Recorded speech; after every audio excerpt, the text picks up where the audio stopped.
Bismillahirrahmanirrahim.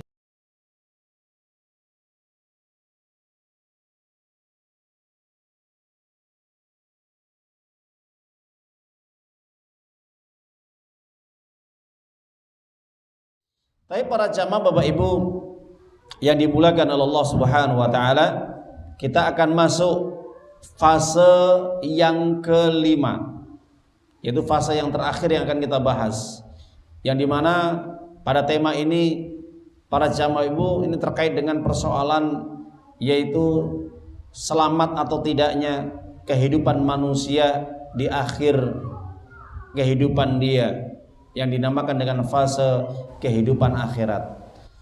Maka dari sini yang dinamakan akhirat adalah akhir dari kehidupan seluruh makhluknya. Maka dari sinilah tempat semua nanti akan semua perilaku, ucapan, perbuatan itu akan ditentukan apakah dia selamat atau tidaknya. Maka oleh sebab itu para jamaah Bapak Ibu, pentingnya kita untuk mengetahui dan memahami tentang bagaimana kehidupan di akhirat.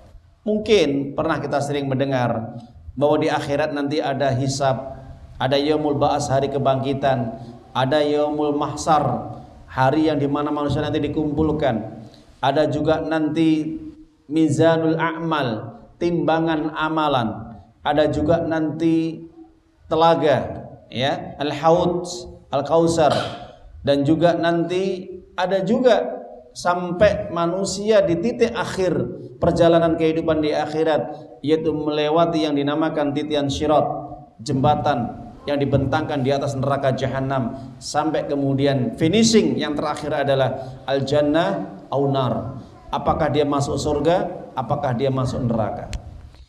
Masya Allah ya para jamaah Ibu yang dimuliakan Allah Ta'ala, kalau kita melihat, menyaksikan, meskipun secara tidak langsung dengan mata kepala kita, kita hanya membaca di dalam ayat-ayat Allah dan hadis-hadis Nabi, itu membuat hati kita itu berdebar-debar ya, membuat hati kita takut betul. Saya sendiri merasakan para jamaah ketika membaca ayat-ayat Allah, membaca hadis-hadis Nabi terkait dengan keterangan-keterangan, informasi, kabar bagaimana kondisi keadaan nanti pada hari kiamat itu, seakan-akan itu ya Allah, apakah selamat atau tidak kita, apakah masuk neraka atau nanti kita masuk surga. Wallahu a'lam bishawab.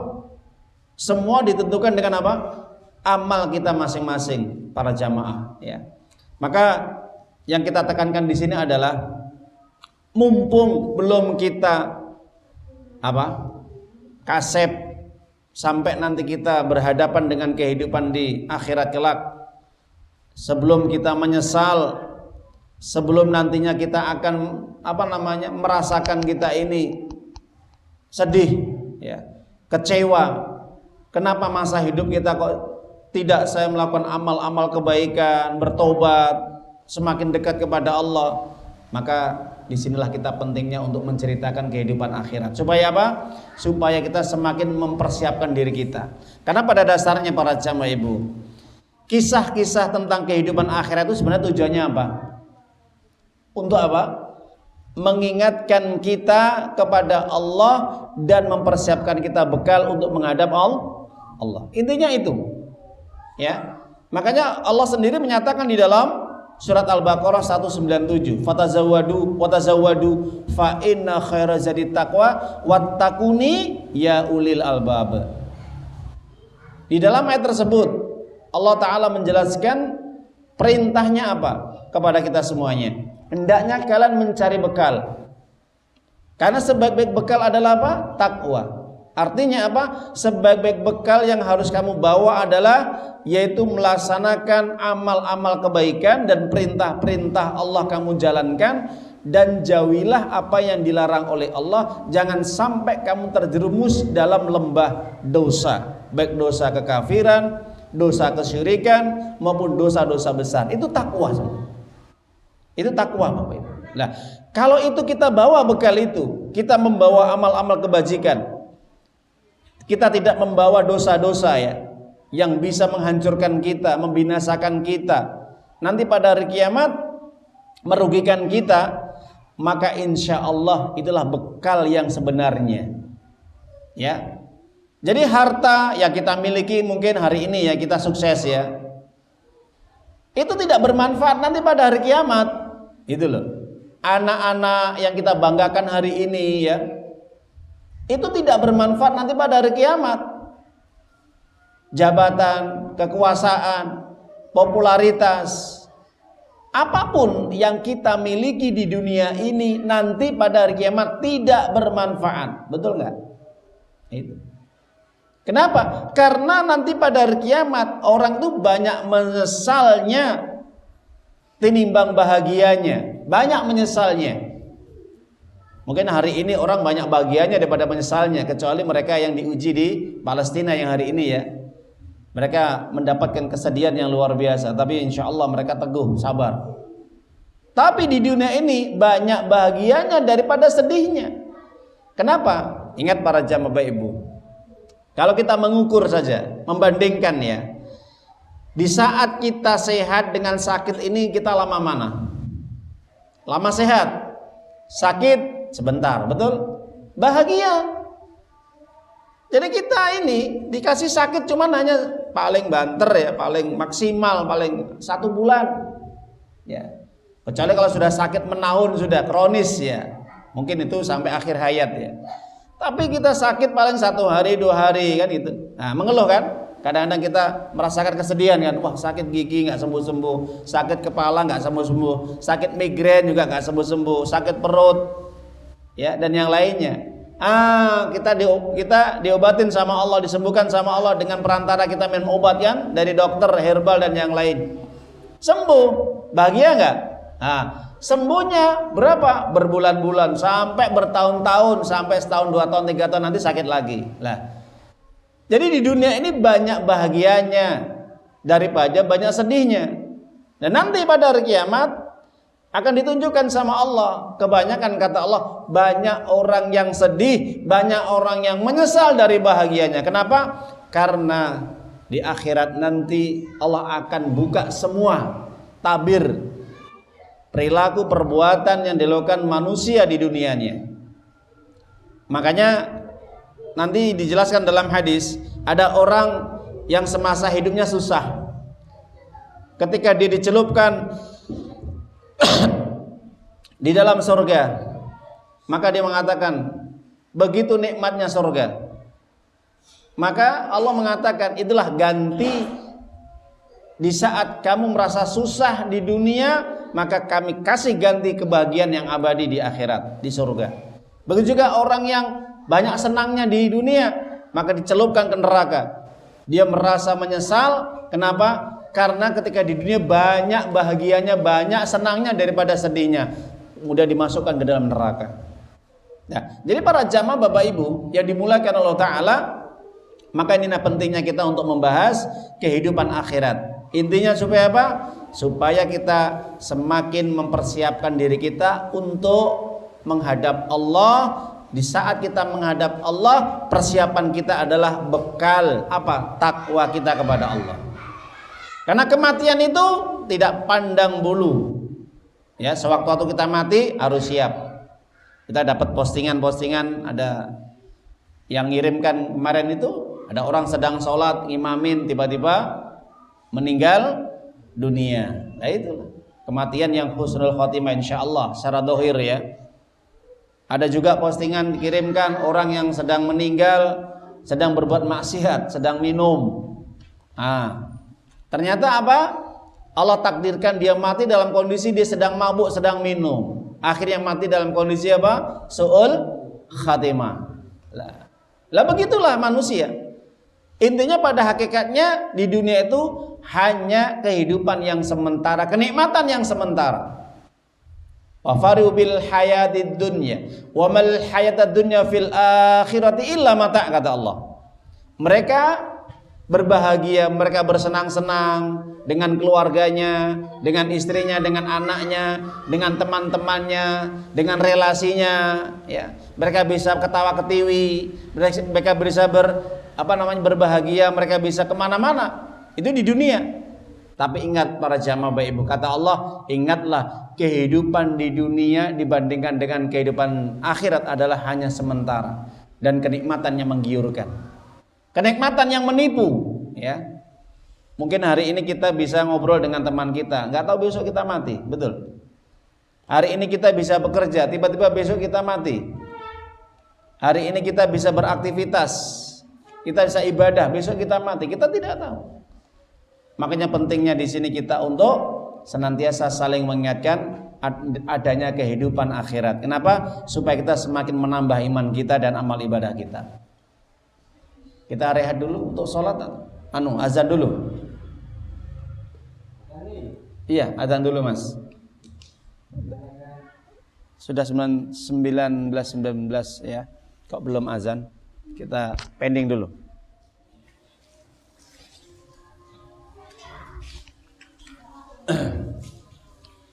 Alhamdulillah, para jamaah Bapak Ibu yang dimuliakan Allah Ta'ala, kita akan melanjutkan, yaitu kehidupan di akhirat yang akan kita bahas, ya. Jadi sebelumnya di sini kita akan bacakan surat Yasin, ya. Surat yang ke-36 ayat yang ke-51 sampai 54. Yang Allah Ta'ala menjelaskan di dalam ayat ini, A'udzubillahi minasyaitonirrajim, wa nufikha fis-suri fa idahum minal ajdathi ila rabbihim yansilun. Apa kata Allah Ta'ala?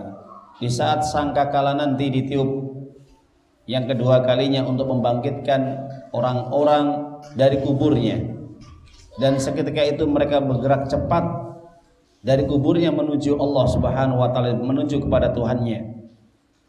Qalu ya wailana man ba'athana min marqadina hadza ma wa'ada ar-rahman wa sadaqal mursalun. Kemudian Allah menjelaskan ayat yang 52, mereka berkata, itu orang-orang yang ketika semasa hidupnya menyanyiakan hidupnya, mereka mengatakan. Jadi kalau ada kata-kata ya wailana, ya wailati, ya, dan sebagainya, ini ditujukan kepada mereka-mereka yang semasa hidupnya tidak pernah ibadah kepada Allah, tidak pernah menyembah Allah, tidak pernah berbakti kepada Allah, tidak pernah bersyukur kepada Allah, tidak pernah memuliakan Allah, sehingga mereka merasakan kehinaan nanti pada hari kiamat. Sehingga mereka mengatakan ya wailana, mereka berkata celaka kami, celaka kami. Memba'atsana mim marqadina, siapa yang membangunkan kami dari tidur kami? Siapa yang menghidupkan kami dari alam kubur? Nah, ini perkataan orang-orang yang celaka di saat mereka dibangkitkan dari alam kubur.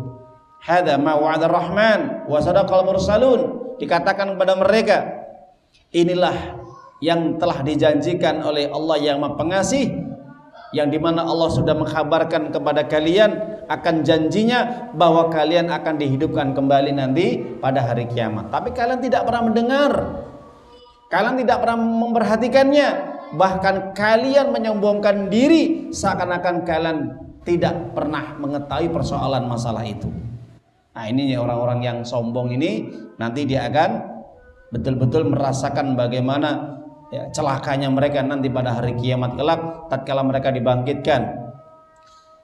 Wasadaqal mursalun, dan sungguh benar apa yang telah disampaikan oleh para utusan-utusan Allah. Artinya para rasul Allah, para nabi Allah sudah menyampaikan kepada umatnya, sudah menyampaikan kepada manusia secara umum. Sebagaimana nabi kita ini, nabi yang terakhir, sudah menyampaikan persoalan masalah ini kepada seluruh manusia.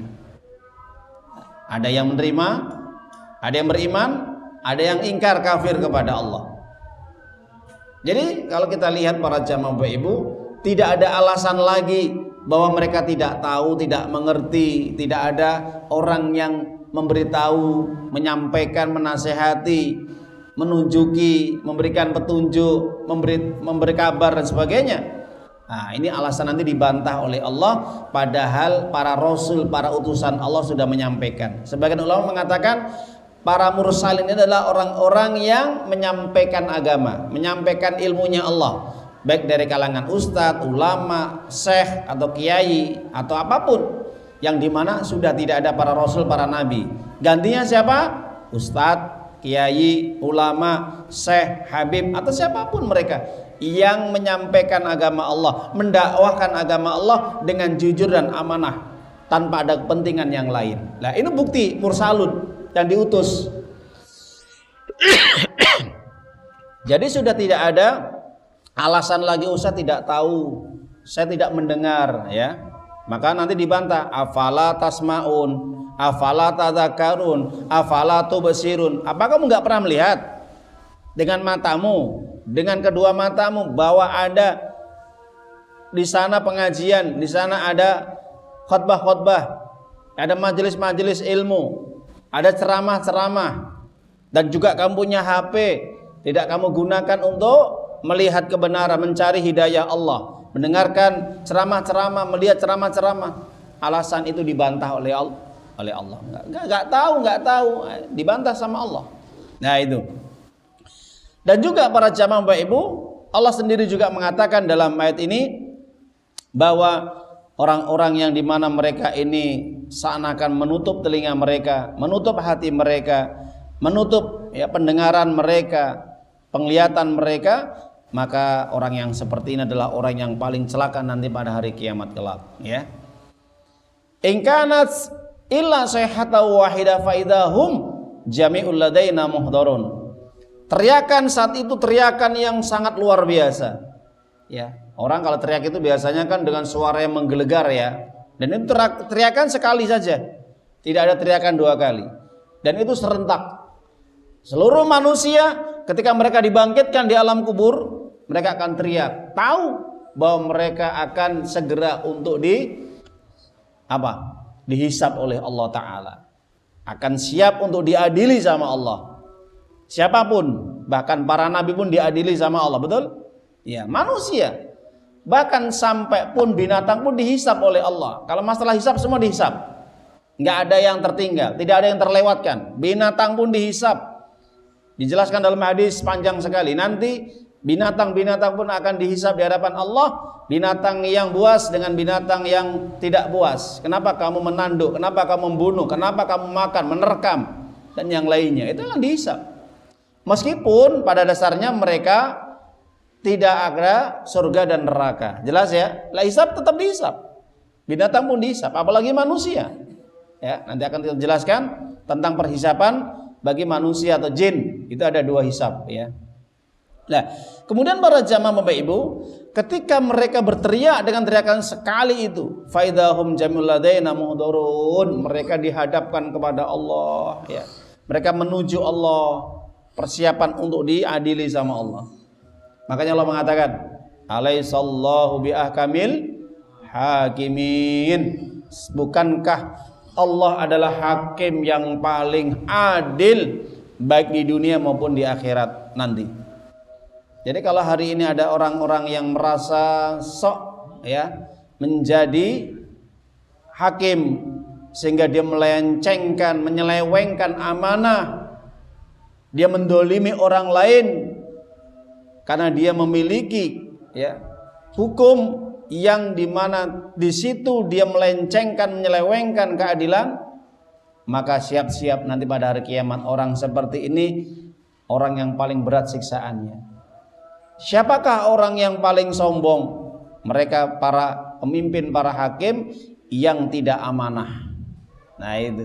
Jadi hakim-hakim nanti juga akan dipanggil sama Allah. Kamu berani mendolimi manusia, menumpahkan darah manusia, mengambil hak manusia dengan hukum yang kamu buat. Nah ini, hati-hati para jamaah ibu bagi hakim yang dolim, ya. Nah itu. Fal yawma la tutlabu nafsun syai'a wa la tujzauna illa ma kuntum ta'malun. Apa kata Allah? Pada hari ini tidak ada satupun manusia yang didolimi. Jelas ya? Tidak ada satupun manusia yang didolimi. Allah mengatakan nanti di hadapan seluruh manusia. Artinya apa? Yang salah ya dihukum, yang benar nanti dikasih kenikmatan ataupun pahala yang besar, janji Allah. Akan dimuliakan, akan ditolong oleh Allah mereka yang benar. Dan kata Allah, kalian tidak akan dibalas melainkan sesuai dengan amal kalian. Maka ini Allah mengatakan, Faman ya'mal mithqala dzarratin khairan yarah wa may ya'mal mithqala dzarratin sarran yarah. Siapapun ketika orang hidup di dunia hari ini dia melakukan amal kebajikan sekecil apapun, seberat biji zarah, kata Allah ya. Seakan kita jalan, di situ kita melihat ada batu, kita singkirkan batu itu supaya batu itu tidak menghalangi orang, mencelakai orang, maka itu merupakan amal yang paling ringan, kata Allah. Amal yang paling ringan, amal kebaikan itu yang paling ringan. Imatatul adhani tariq, menyingkirkan duri dari jalan, merupakan iman yang paling rendah, kata Nabi. Ya, jadi amal yang paling ringan, iman yang paling rendah adalah apa? Imatatul adhani tariq, menyingkirkan segala sesuatu yang menghalang-halangi jalannya manusia.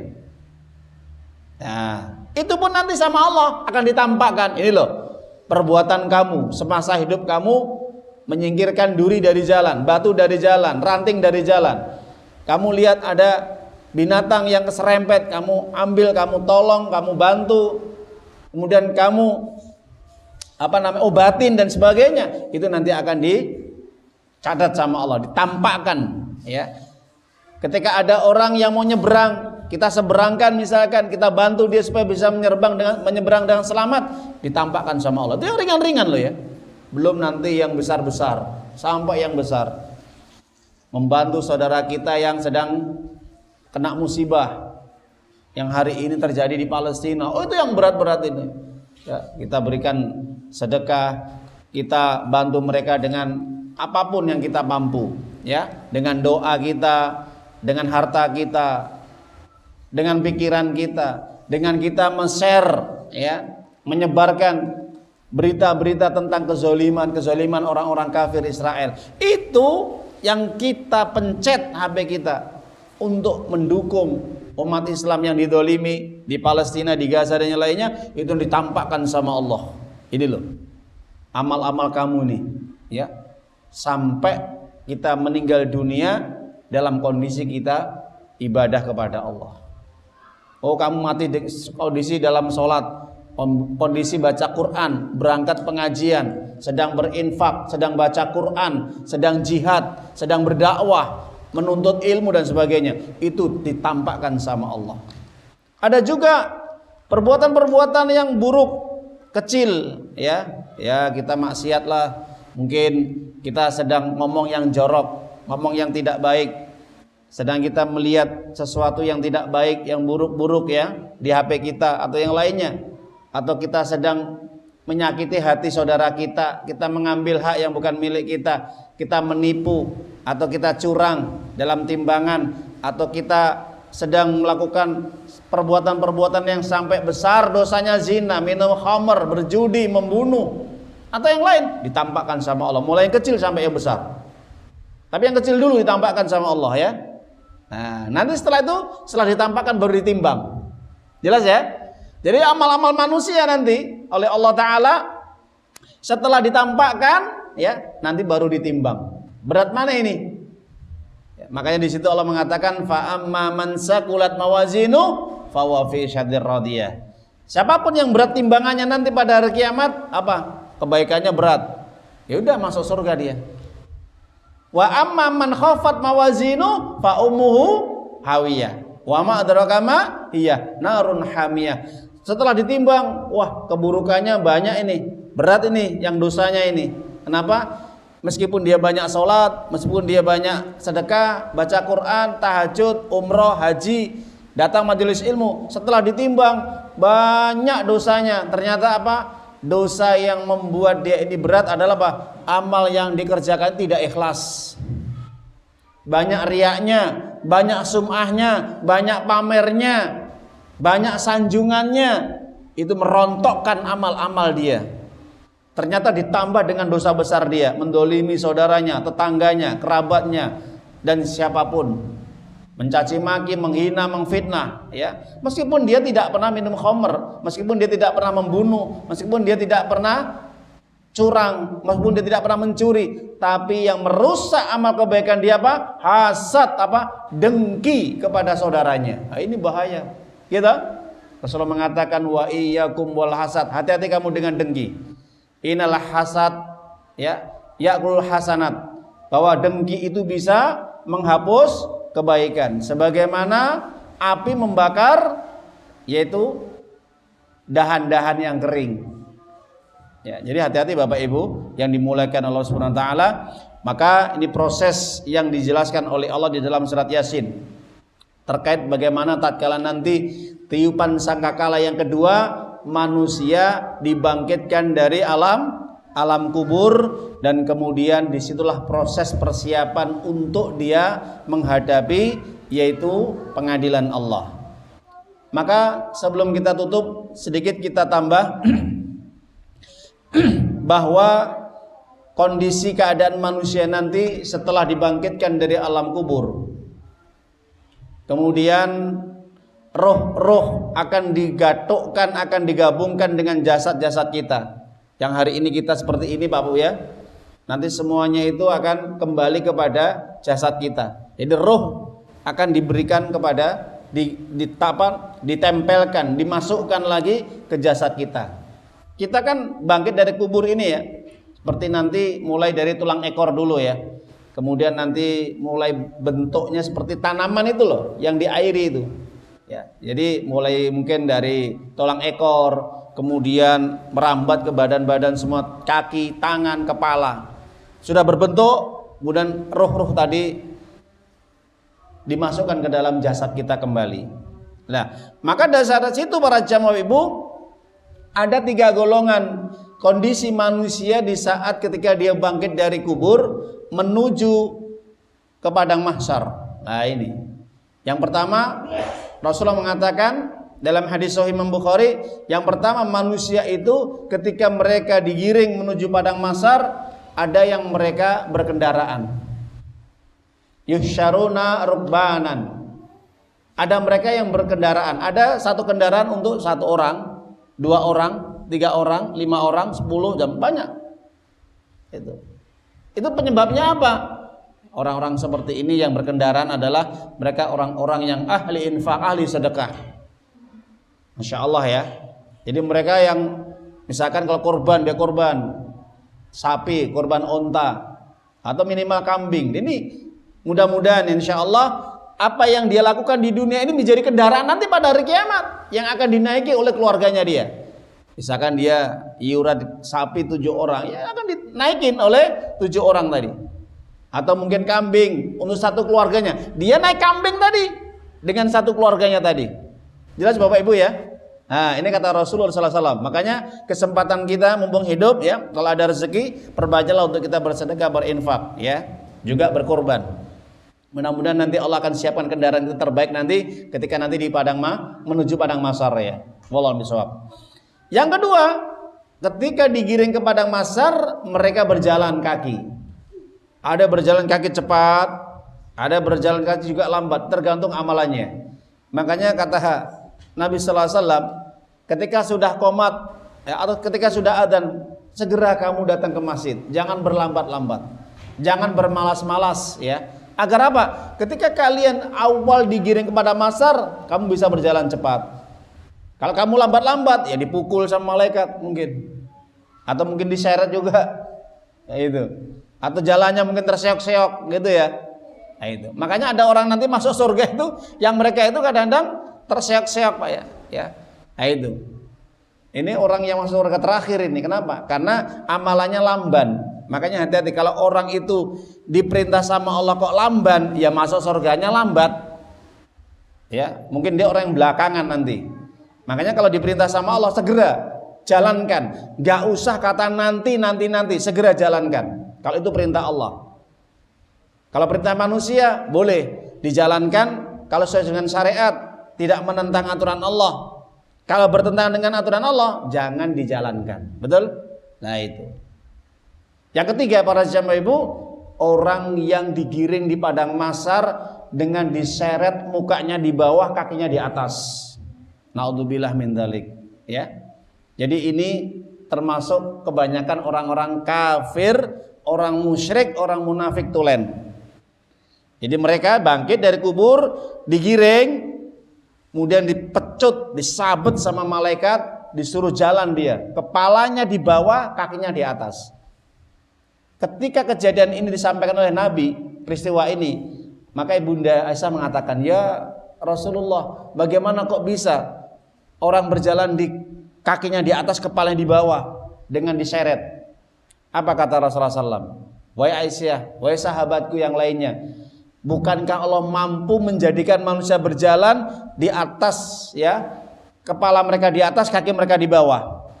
Apalagi kepala nanti di bawah, kakinya di atas, bergantian. Sangat mudah sekali bagi Allah, ya. Allah Maha Kuasa. Ya, jadi para jamaah, itulah kondisi di saat nanti manusia setelah dibangkitkan dari alam kubur, mereka akan digiring ke padang mahsyar. Itulah 3 golongan manusia yang mereka akan menghadapi saat-saat kondisi yang sangat genting, dan itu semua sesuai dengan amal yang dia kerjakan semasa di dunianya. Wallahu a'lam bishawab. Semoga bermanfaat apa yang kita sampaikan, dan insyaallah terus akan kita sampaikan bagaimana peristiwa keadaan nanti di akhirat kelak, mulai nanti ada hisab di padang mahsyar, mereka dikumpulkan sampai mereka nanti finishnya masuk surga atau neraka. Mudah-mudahan jadi pembahasan kita, dan mudah-mudahan Allah memberikan umur yang berkah, umur yang panjang, sehingga kita bisa tetap, ya, untuk bisa menghadiri majelis ini, dan mudah-mudahan ini bisa menjadi bekal kita nanti untuk menghadap Allah Subhanahu wa taala. Amin ya rabbal alamin. Itu saja kurang lebihnya. Pada akhirnya majelis ini kita tutup dengan bacaan hamdalah, alhamdulillahirabbil alamin. Subhanaka Allahumma wa bihamdika asyhadu an la ilaha illa anta astaghfiruka wa atubu ilaik. Bila taufik wal hidayah, akhiru da'wana. Assalamualaikum warahmatullahi wabarakatuh. أيها الذين آمنوا اتقوا الله حق تقاته ولا تموتن